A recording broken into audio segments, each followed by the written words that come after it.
nomor 1 meninggal. Oh iya. Oh, di mana rumahnya? Di dekat kampung jalan. Aku tadi ini. Emang kita ini fenomena diri sendiri pada kasus depresi. Menyakiti diri sendiri pada kasus depresi. Kita tolong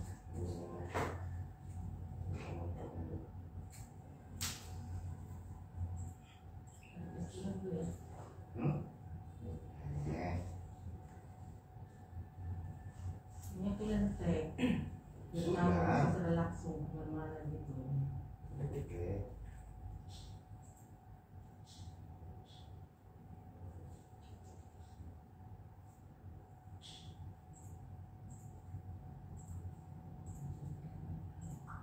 Ya, ada lagi.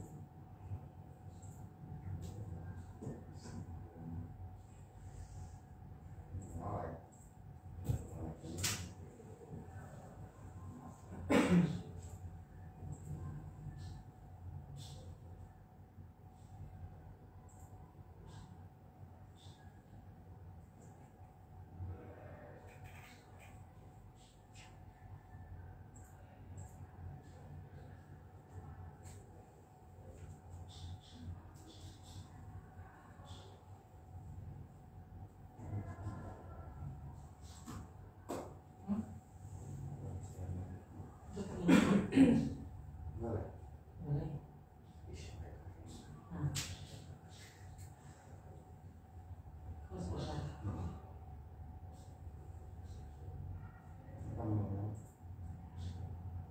Itu 17-14.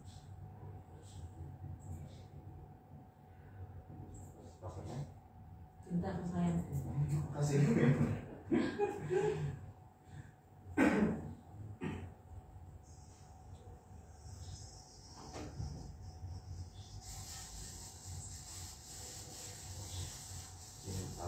Sayangku.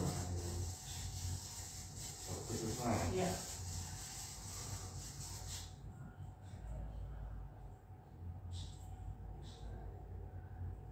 Ya.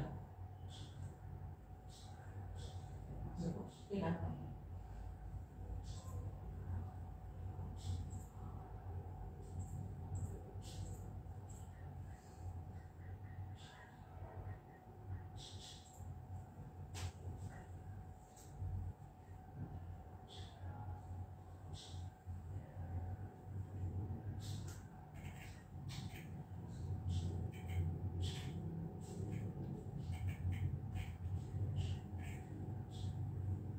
Pakai tahu misalkan. Iya. Bosan.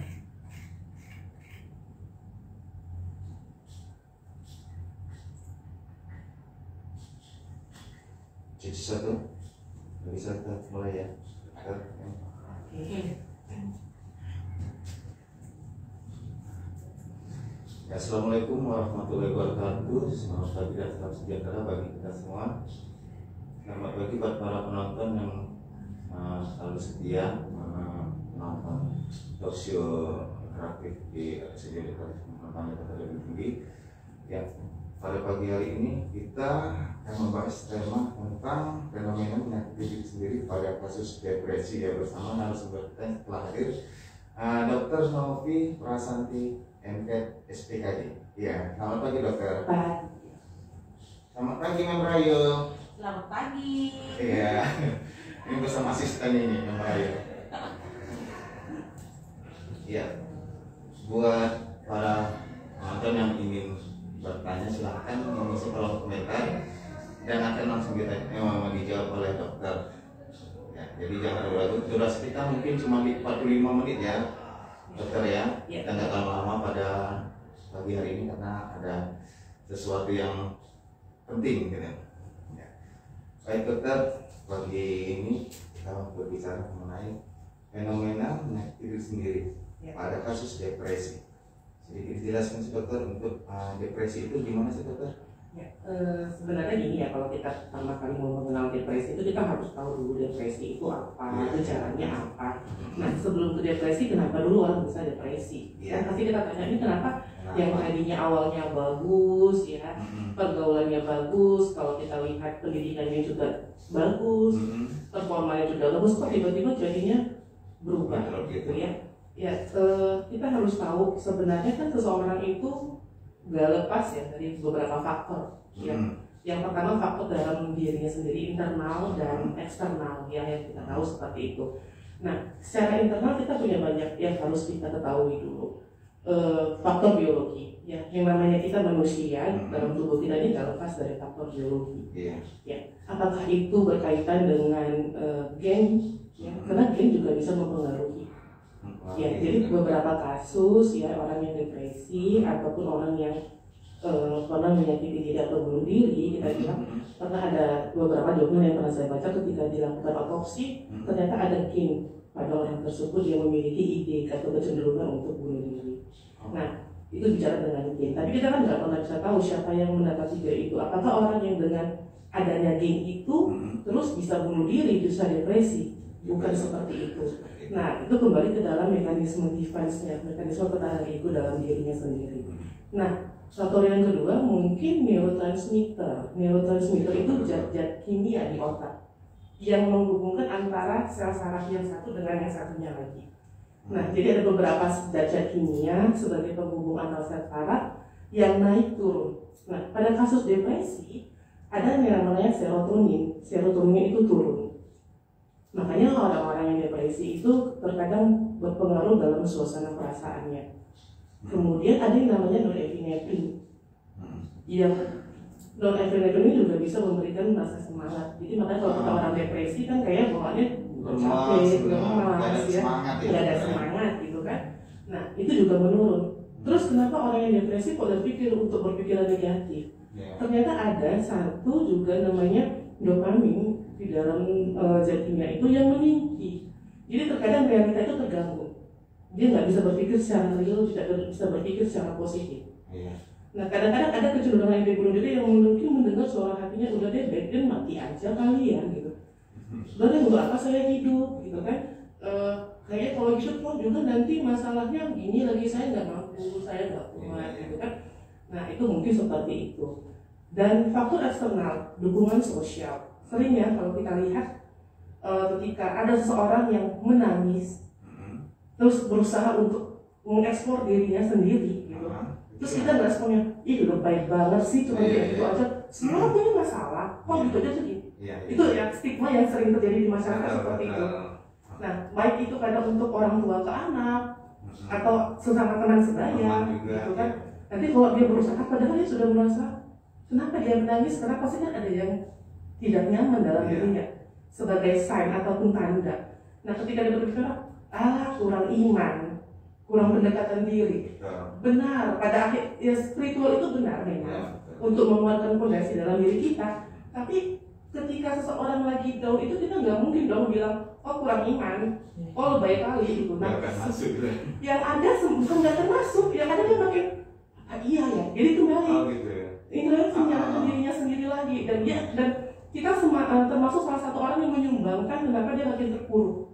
Kita bilang seperti itu. Jadi mungkin pendekatan kita.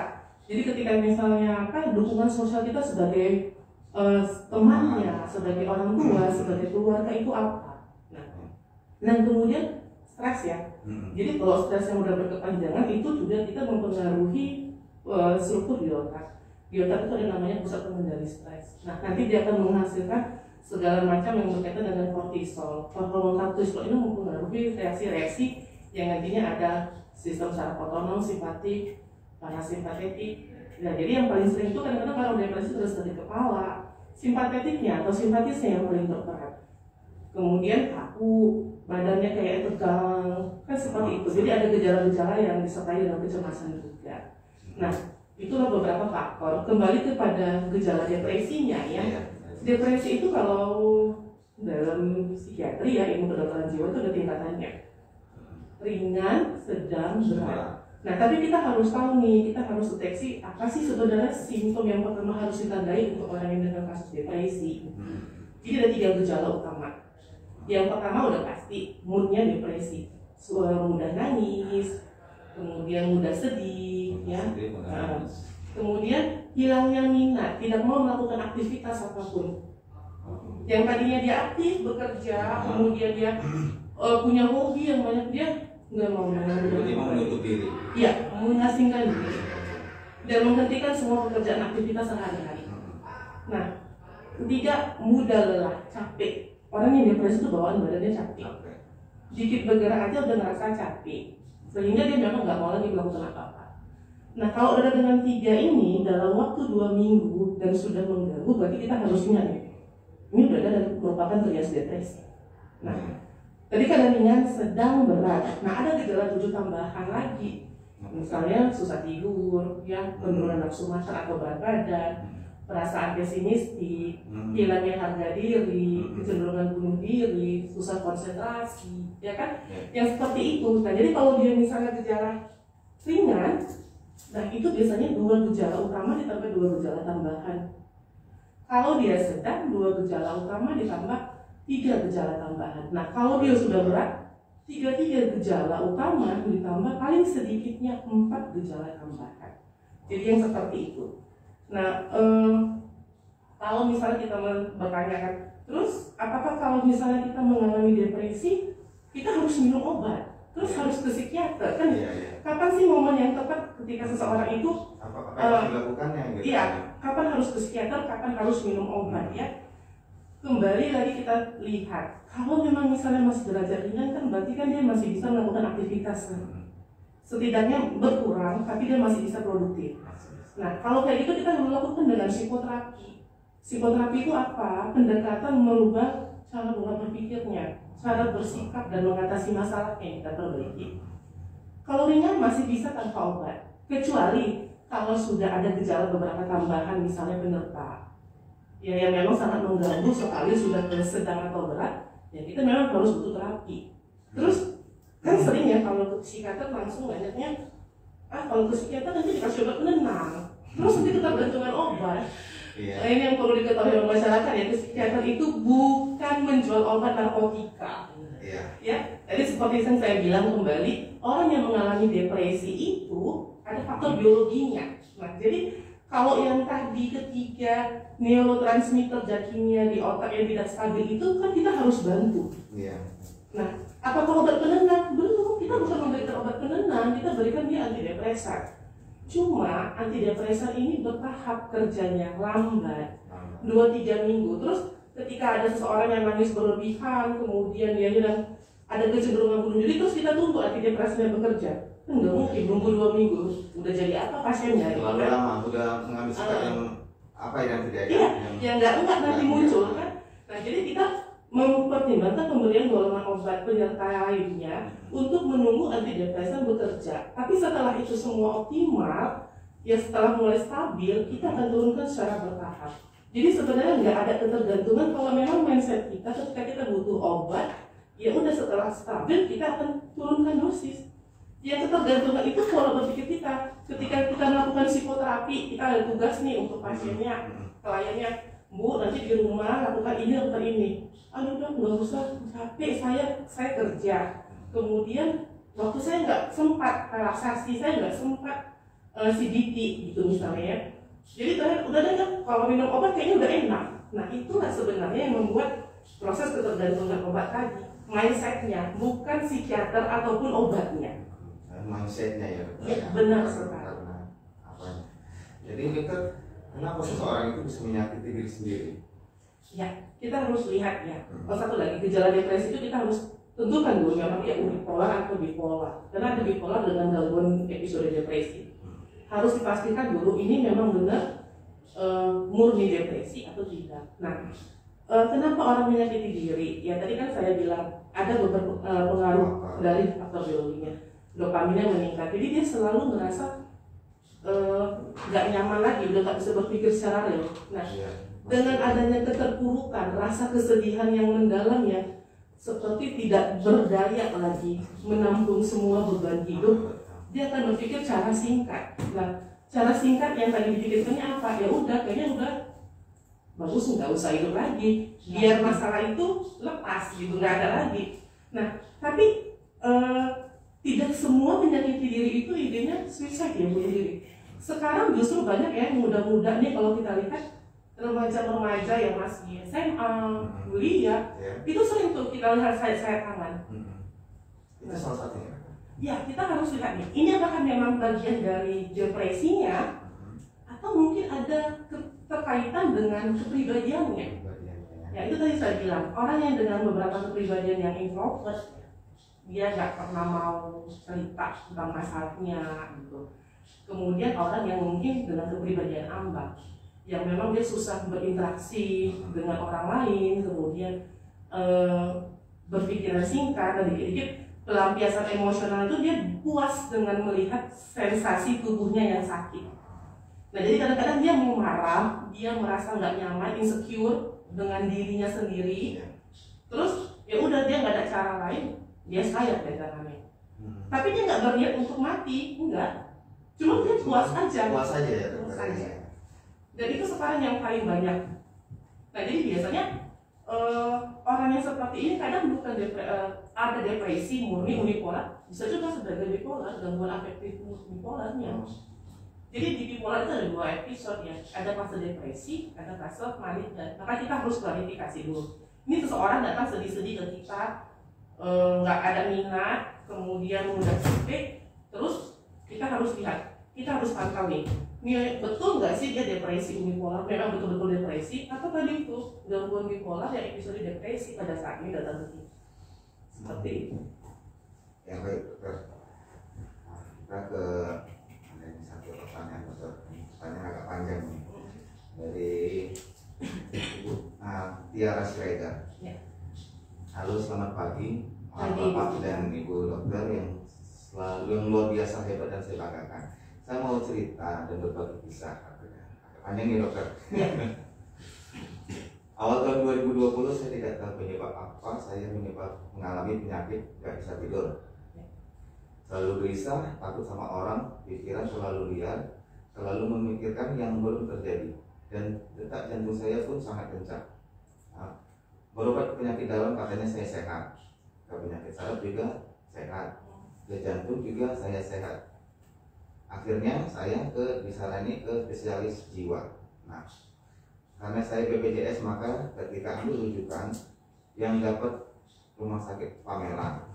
Nah, saya dari situ baru tahu terkena penyakit gangguan panik dan kecemasan sosial. Nah, saya mau bertanya nih Pak Dokter, Bu Dokter, apa sih itu gangguan panik dan kecemasan sosial? Terus adakah cara agar penyakit ini bisa hilang secara permanen? Sebab saya sudah jenuh dengan kondisi saya seperti ini. Apakah saya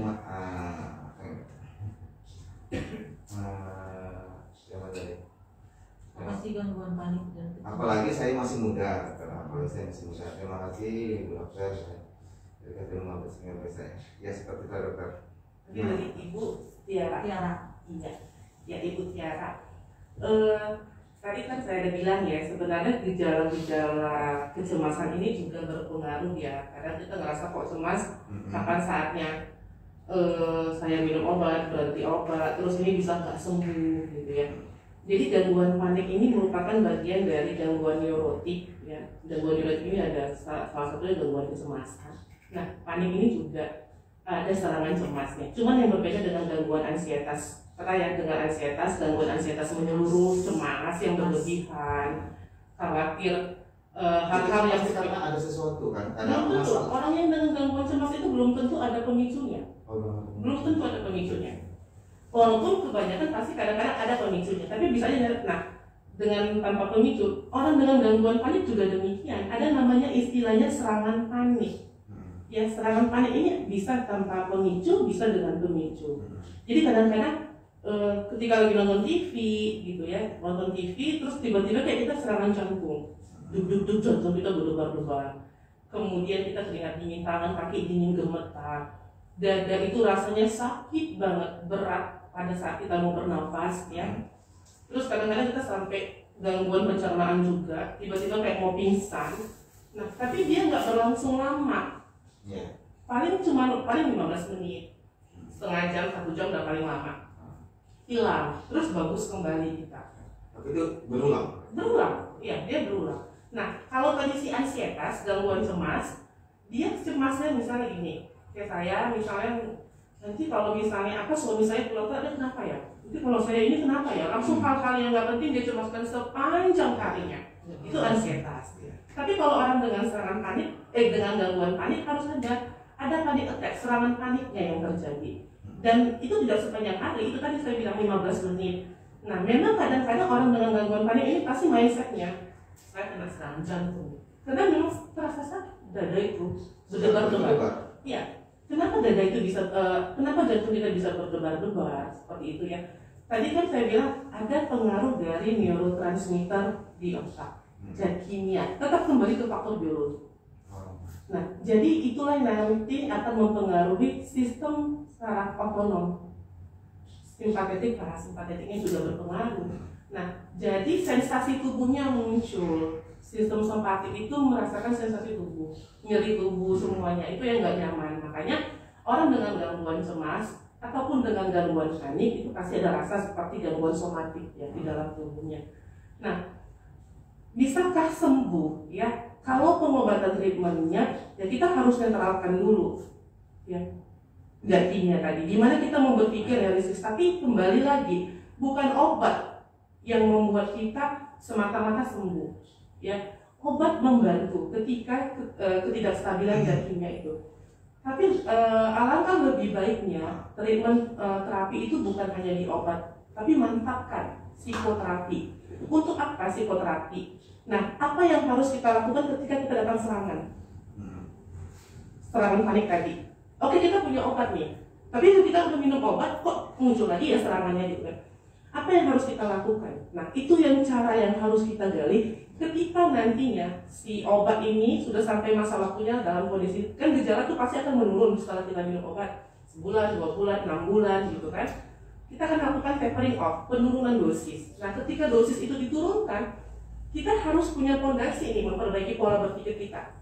Misal datang suatu hal yang cemas tadi, serangan panik, kita harus observasi, kita harus lihat dalam pikiran kita, apa sih sebenarnya yang membuat saya itu cemas? Kita harus lihat apakah memang ada pemicu atau tiba-tiba saja. Nah, ketika memang seperti itu, apa yang harus saya lakukan? Obat ini diturunkan misalnya kan, ya berarti kan kita harus pola berpikir kita. Oke, kita lakukan relaksasi, atur nafas, ya, nafas, tarik nafas perlahan, buangnya juga perlahan, sampai akhirnya kita bersifat netral. Nah, itu kan suatu hal yang kita lakukan yang bisa ketika kita sudah netral, kita nggak butuh lagi nih obatnya. Kita selalu bilang ke pasien ketika dia udah mulai nyaman, obat diturunkan, misalnya dapat obat pagi, siang, malam gitu kan.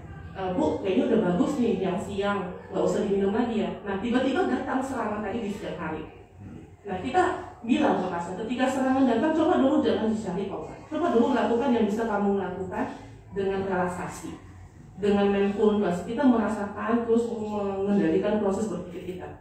Memang ini harus sering dilatih. Kalau nggak dilatih, otak kita nggak akan bisa merespon. Jadi kita akan cari mana obat saya, seperti itu. Tapi kalau kita memang dari awalnya itu sudah bisa melatih, ketika datang serangan, oh ya saya harus relaksasi, otaknya merekam. Saya duduk, tarik nafas, buang perlahan 10-15 menit. Oke, saya lega. Nah, setelah lega, apakah dibiarkan begitu saja? Tidak, kita observasi tentang diri kita. Tadi saya serangan. Apa yang harus saya lakukan dengan serangan? Ya, saya lakukan relaksasi, ternyata berkurang. Apa ya pemicunya? Jadi, ada suatu kata yang namanya afirmasi positif, self-talk yang positif dalam diri kita yang harus kita ucapkan. Oke, saya baik-baik saja ini. Saya nggak ada masalah, saya oke, saya sehat. Oke, saya sekarang yang tadi biarlah sudah. Terus antisipasi saya harus relaksasi diri, kemudian saya berpikir positif bahwa saya tidak ada lagi serangan lain. Itu akan menurunkan kecemasan. Nah, kalaupun memang ada pemicu, pantas nggak sih ini kita cemaskan? Pantas nggak sih ini kita pikirkan? Terus langkah saya apa? Nah, jadi itulah lakunya evaluasi dalam diri kita, melakukan relaksasi, mindfulness, psikoterapinya. Jadi jenuh sesaat minum obat ya itu pasti, semua orang juga nggak usah kan ya berbulan-bulan 3 hari kita disuruh minum antibiotik, kita kadang-kadang juga sering malas lupa gitu kan. Nah tapi stabilkan dulu neurotransmitternya sampai psikiaternya mengatakan oke, ini sudah diturunkan dosis obatnya. Nah ketika sudah menurunkan dosis obat, yang kita lakukan apa? Perilakunya, kebiasaan kita yang kita ubah pola berpikir dan perilaku kita. Kalau kitanya sudah mampu mengendalikan pola berpikir dan perilaku kita, apapun nantinya sekalipun serangan itu datang kembali, kita masih bisa kuat, kita masih bisa hadapi tanpa mengkonsumsi obat kembali. Itu dia sebenarnya. Jadi pada kasus ibu diare ini, selain apa yang harus dilakukan selain ke konsul ke dokter, apakah harus minum obat juga dokter pada kasus ini? Kalau untuk di awal ya pasti harus dilihat dulu gejalanya nih. Serangan paniknya sudah seberapa sering dan sudah seberapa banyak mengganggu kualitas hidupnya. Kalau sudah sangat mengganggu aktivitas sehari-hari, ya untuk mencapai tahap psikoterapi kita berpikiran jernih kan nggak mungkin lagi serangan gitu kita bisa menghasilkan pikiran yang positif. Jadi kita stabilkan dulu dan dengan obat. Ada masa waktunya. Nah, jadi ketika menunggu masa waktu obat itu, disitulah masuk sesi psikoterapi bersamaan. Nah, psikoterapi itu banyak ya, ada mindfulness, ya, ada psikodinamik, ada kognitif perilaku. Nah, biasanya psikiaternya yang akan memilih gitu, yang mana ini tipikal cocok dengan yang mana. Kalau orang yang kritis, berpikiran logik ya, memang banyaknya, mungkin kita bisa membuat suatu terapi kognitif perilaku yang dia bisa lakukan di rumah. Tapi komitmen gitu, ketika ada tugas-tugas yang harus dilakukan dalam mengevaluasi diri dan merubah pola pikir dan perilaku, itu harus dikerjakan. Nah, jadi ketika tadi itu obatnya sudah harus turun, dia sudah siap tuh dengan pola perilaku yang dia sudah bentuk dengan psikoterapi. Jadi bisakah sembuh? Ya bisa. Bisakah kambuh? Ya bisa juga. Jadi tergantung bagaimana kita menghadapi stimulus yang muncul dalam kehidupan kita. Kalau defense mekanisme kita kuat, pertahanan diri kita kuat, dan kita sudah mulai terbiasa melakukan hal-hal yang tadi, ya kita bisa hadapi serangan berikutnya. Nah, tapi bukan menjadi suatu kekambuhan, tidak. Ya kita, siapa sih orang yang nggak pernah cemas? Contoh ini deh, saat kita disuruh tampil, saat kita dipanggil atasan, deg-degan, tapi normal, kasihan. Kompensasi tubuh 1 hari itu oke, tapi besok-besok kita sudah bangkit kembali. Atau mungkin ketika kita berpidato setengah jam di pentas tuh kita sudah aman gitu. Nah, terus kita mencoba untuk menenangkan diri sendiri gitu. Iya, makanya jadi yang dilatih itu bagaimana respon kita menghadapi serangan itu. Jadi kalau kita sudah punya cara, kita nggak perlu takut lagi. Nah, orang kenapa serangan panik, dia ada antisipasinya. Gimana ya nanti kalau saya tinggal sendiri tiba-tiba serangan muncul, matilah saya, ini sesak nafas gitu. Kita ada antisipasi. Terus nanti kalau saya keluar ini naik angkot, tiba-tiba datang serangan, siapa yang nolong saya? Statementnya udah negatif gitu. Jadi andalkanlah diri kita, pola berpikir kita yang positif, pasti kita bisa menghadapi ini. Jadi kita harus yakin dulu kita itu bisa. Kalau kita tidak yakin, tidak berkomitmen, ya gimana pun ya kita nggak ada usaha untuk merubah pikiran kita, ya nggak akan bisa. Kita harus bisa itu ya. Iya, diri kita sendiri. Harus diri kita sendiri. Nggak, pilihan ada di kita. Kita mau setahun 2 tahun minum obat atau cuma mau sebentar saja minum obat. Yang penting obat itu tetap di bawah pengawasan dokter, psikiaternya, gitu ya. Dan boleh ditanyakan sama psikiaternya kapan dosisnya diturunkan, berapa lama minum obat, apa yang harus saya lakukan di rumah. Itu kadang-kadang kan psikiaternya kalau udah banyak pasiennya juga kadang-kadang lupa menyampaikan informasi. Jadi kita sebagai pasien memang kita yang harus aktif juga. Dok, apa yang bisa saya lakukan di rumah? Apa yang harus bisa saya kerjakan ketika saya datang serangan? Harus saya pelajari yang bagaimana? Itu nanti akan dibimbing. Baik dokter, misalnya ini mbaknya tadi kan dia bilang masih muda. Apakah kecemasan kepanikan itu biasanya muncul di usia berapa? Enggak tentu ya. Ya. Bisa dan yang Semua. muda, yang masih muda pun remaja, Iya. sampai yang tua bisa ya. Nah, harus dilihat juga. Seringkali gangguan kecemasan ini sebagai komorbid, bukan diagnosa utama. Kayak tadi saya bilang ya, banyak pasien-pasien remaja itu datang ke saya dengan keluhan cemas, tapi pas kontrol berikutnya muncul gejala moodnya, wah, kita harus telah dong, ini cemasnya ini sebagai penyerta atau sebagai diagnosa utama. Nah, gitu dia. Jadi kalau dia sebagai diagnosa utama harusnya lebih gampang lagi. Kalau dia sebagai penyerta, kita harus melakukan juga nih 2 treatment kan, si diagnosa utamanya sama penyertanya. Jadi harus dilihat. Mindset kita itu. Ya wajar lah kalau misalnya kita ada pasien COVID gitu kan. Pertama ada si respon stres, aduh saya di ruangan isolasi sendiri, nggak ada keluarga. Terus katanya COVID ini menyeramkan. Berhenti berpikir, memang oke, 1 hari 2 hari kita berpikir seperti itu. Habis itu ya udah, kita harus antisipasi. Saya harus sembuh, saya harus bisa bertemu sama keluarga saya, dan ini bisa saya lewati. Sederhana kalimatnya, tapi otak akan merekam mekanisme itu. Jadi kalimat sederhana positif dalam diri kita sehari-hari itu sangat membantu meningkatkan fondasi pertahanan diri kita. Ya, itu tadi jawaban dari dokter kita buat Bu Tiara tadi ya, semoga merasa puas ya dengan jawaban dokter tadi. Jadi dokter, kalau misalnya kita mengalami apa itu seperti depresi itu, ada tanda-tandanya nggak dokter? Tanda-tanda bahwa kita kita menyadari di bahwa kita di depresi, bisa nggak kita? Bisa. Dengan tadi tanda-tanda ya? trias tadi, kita observasi dalam 2 minggu terakhir ini kok kayaknya saya mudah kali ya nangis, sering sedih, mungkin setelah kehilangan orang tua misalnya seperti itu, atau mungkin baru dipecat dari pekerjaan, putus cinta gitu ya. Kita lihat kok mudah kali sedih, mungkin ada masalah-masalah yang kita hadapi lainnya gitu kan. Terus kok kayaknya kita nggak mau, yang tadinya kita aktif berteman sama teman, terus kita kayaknya nggak mau, kayak mendingan sendiri deh di kamar, kunci diri, nangis-nangis. Apakah itu dibilang depresi dokter? Apakah kita sedang mengalami masalah, terus kita sedang, biasanya kan ada masalah kita kan bisa mengurung diri dan 2 hari 3 hari. Apakah itu kalau di awal belum tentu dia depresi, tapi kalau sudah 2 minggu berturut-turut bahkan sudah sangat mengganggu, berkepanjangan, sudah sangat mengganggu aktivitas kita sehari-hari, ya kita harus aware dong dengan diri kita. Saya ini kenapa ya? Tapi kalau masih ya ibaratnya masnya lah, mungkin kan baru putus malam minggu kemarin, sampai hari Senin masih galau ya biasa lah, tapi masih bisa beraktivitas, masih oke, masih bisa tersenyum, ya nggak depresi. Itu namanya ada respon stres. Respon stres itu kan wajar ya, ketika tubuh tuh ada suatu stimulus dari luar untuk melindungi diri kita, kompensasi diri kita sebagai rasa menghindari ancaman, ya pasti ada rasa seperti itu. Jadi dilihat deh frekuensinya. Kalau cuma sehari, 2 hari, 3 hari ya nggak depresi. Tapi kalau udah panjang, kondisi yang berkepanjangan itu baru depresi. Berkepanjangan dan sudah sangat mengganggu kehidupan dan aktivitas, ya kita harus telah lagi dengan simptom-simptom tadi. Dalam waktu berapa hari kok? Seminggu?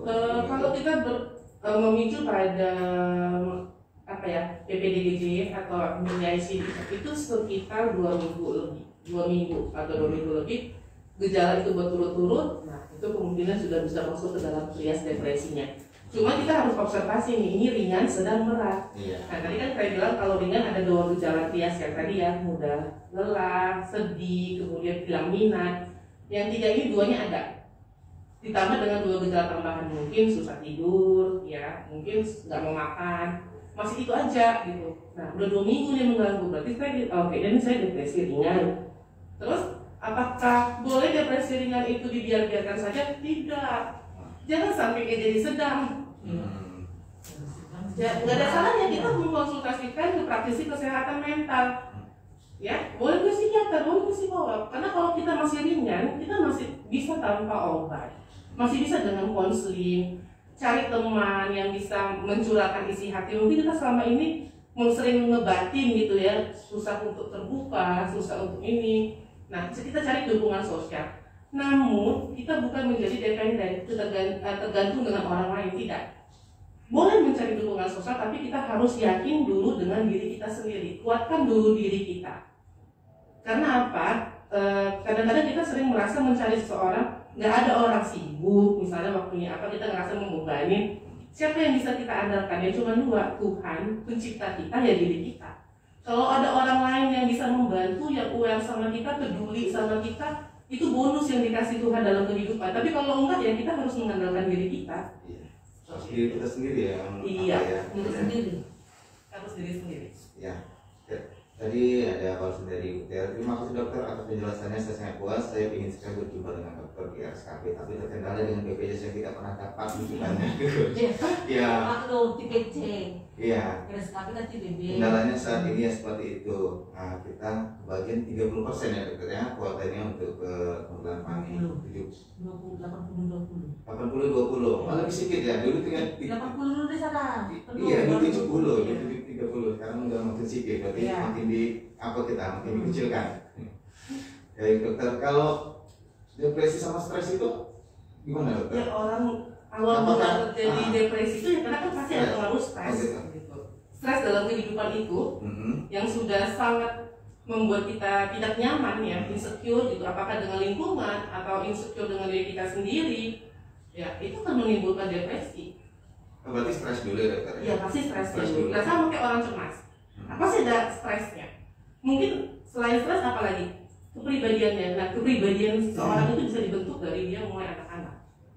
Yang pola asuh kita, yang bagaimana ya sebagai orang tua gitu ya, perlekatan kita dengan orang tua. Nah ketika pola asuh itu baik ya di dalam suatu rumah tangga, itu akan membuat seseorang atau anak ya kita bilang itu mempunyai suatu pertahanan diri yang cukup kuat. Tapi ketika pola asuh itu sedikit bergeser ataupun ada yang tidak sejalan, mungkin ada problem di situ di masa perkembangannya, itu juga akan mempengaruhi kerentanan seseorang dalam mengelola emosional dan ketahanan dirinya.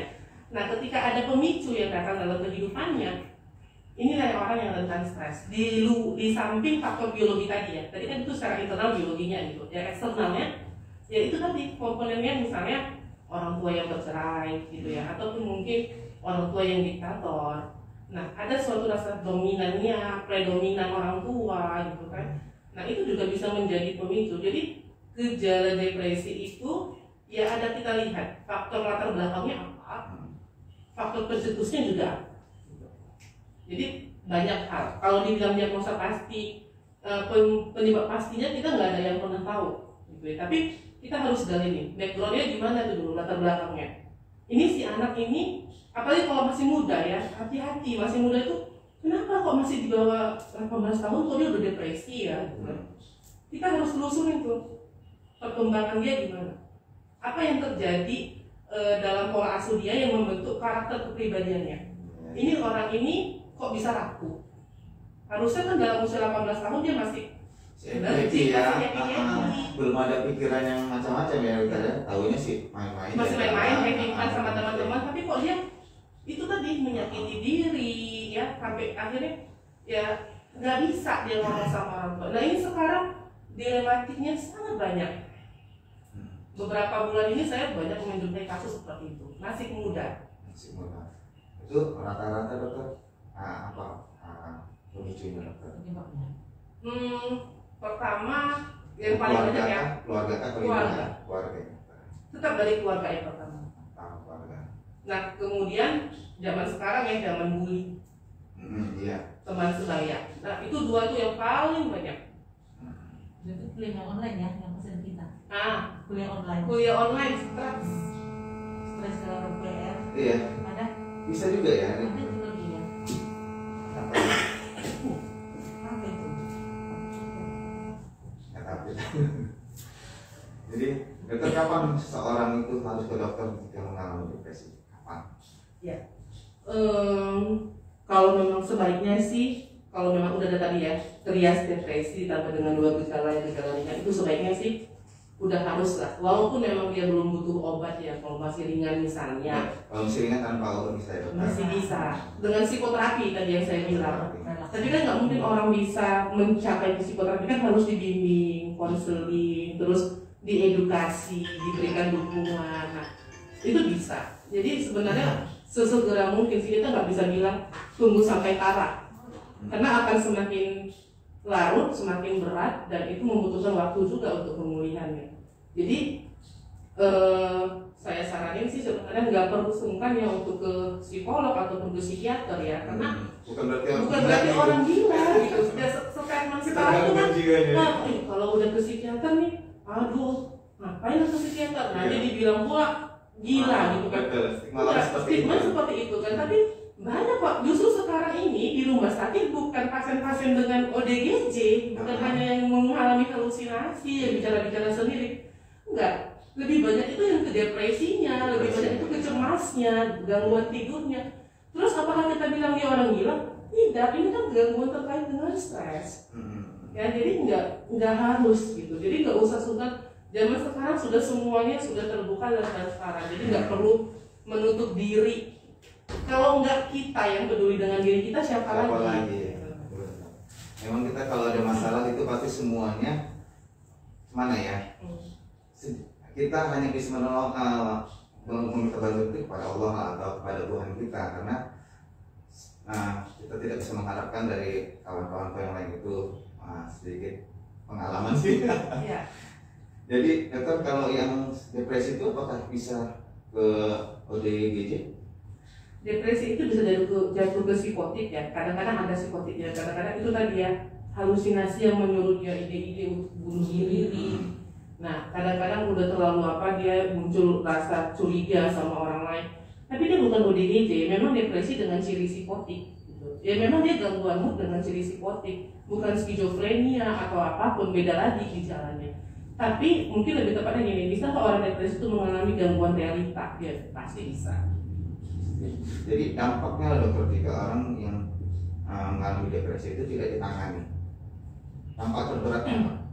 Ya dia bisa melakukan atau mengakhiri hidupnya seperti menyakiti dirinya. Karena dia tidak punya gini. Di satu sisi dia lagi laku, terus dia nggak bisa berbuat apa-apa. Ya, pandangan hidupnya juga dia suram. Maksudnya dia memandang hidupnya sendiri yang suram, yang tidak berdaya. Terus dia merasa tidak ada dukungan yang mendukung dirinya, apalagi yang dia rasakan selain kesendirian. Itulah yang kadang-kadang ide-ide bunuh diri itu menyakiti diri itu muncul.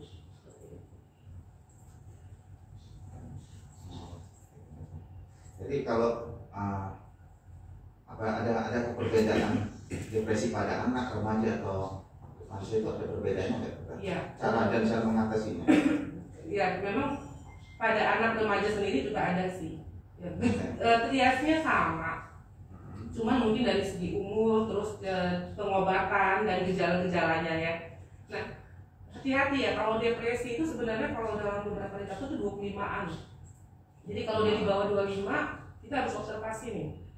Apakah dia gangguan mood atau memang murni depresi? Kalau gangguan mood biasanya dokter itu dia ada fasenya, ada fasenya. Jadi tadi kan saya bilang orang yang dengan gangguan mood itu ada fase dia merasa bahagia, energik, nggak tidur, nggak ada lelahnya, boros, royal, terus dia stabil. Nah tiba-tiba dia drop kayak orang depresi. Nah pada anak dan remaja, khususnya remaja itu yang sering itu seperti itu. Jadi dia bukan depresi murni, walaupun ada depresi murni. Kenapa bisa seperti itu? Nah kadang-kadang muncul suatu karakter kepribadiannya ya, kepribadian ambang mungkin, independen mungkin. Jadi kayak kemarin 3 kasus saya anak SMA dengan gangguan bukan gangguan sih, belum gangguan, masih ada kecenderungan dengan kepribadian ambang. Jadi sedih, dia nggak tahu nih. Saya nggak ada rasa sedih dok, tapi tiba-tiba bawaannya menangis. Nggak ada pemicu, nggak ada stres. Cuman sebelumnya saya bagus sekali loh, energi, bisa les kesana kemari, sekolah, main-main sama kawan, saya suka traktir teman-teman. Terus kadang-kadang kan kalau orang depresi itu ngomong aja pun dia malas ke kita. Nah ini ngomongnya semangat tapi nangis-nangis. Ini kenapa kok orang depresi kayaknya dibilang depresi enggak, karena dia masih semangat tapi dia nangis-nangis. Terus nanti tiap malam dok, saya punya banyak ide yang harus saya kerjakan. Terus tapi saya nggak tahu mengerjakan mana dulu, terus tiba-tiba nangis. Nah apakah ini depresi? Belum tentu. Terus kalau misalnya kalau saya udah emosi, udah deh saya nampak pentul, memang benar datang ke saya itu kok habis tangannya tergorek-gorek, pakai jarum pentul, peniti. Terus saya tanya, ini kamu memang niat untuk mau bunuh diri atau gimana? Enggak lah dok, saya nggak berani kok bunuh diri, jadi biar keren aja, biar puas aja. Gitu. Nah itu jadi banyak ya indikasi menyakiti diri itu bukan hanya untuk mengakhiri hidup gitu. Kalau orang depresi ya mungkin dia mengakhiri hidup. Tapi kalau orang dengan kepribadian ambang ini sensasinya ya Ya penting saya udah puas, emosional saya terlampiaskan, ya udah. Terus nggak sakit, enggak, nanti kan kering lagi. Itu dia. Nah jadi banyak sekali seperti itu. Nah sering-sering sedih, mengurung diri, tapi bukan suatu depresi murni. Nah jadi anak remaja itu kita harus telaah dulu. Apakah dia memang betul-betul depresi murni karena stres atau gimana, atau apalah kita lihat latar belakang dan pencetusnya. Tapi hati-hati, anak remaja lebih sering dengan gangguan mood dan kepribadian ambang dan dari saya katakan.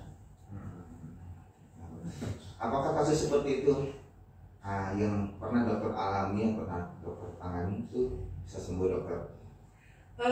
Sampai sekarang ini ada yang satu sudah lebih stabil, masih menjalani pengobatan, tapi syukur alhamdulillah dia sudah bisa move on kembali dan dia sudah sedang belajar mengendalikan kapan dia harus merasa kadang-kadang moodnya mulai bergeser, dia harus menstabilkan diri.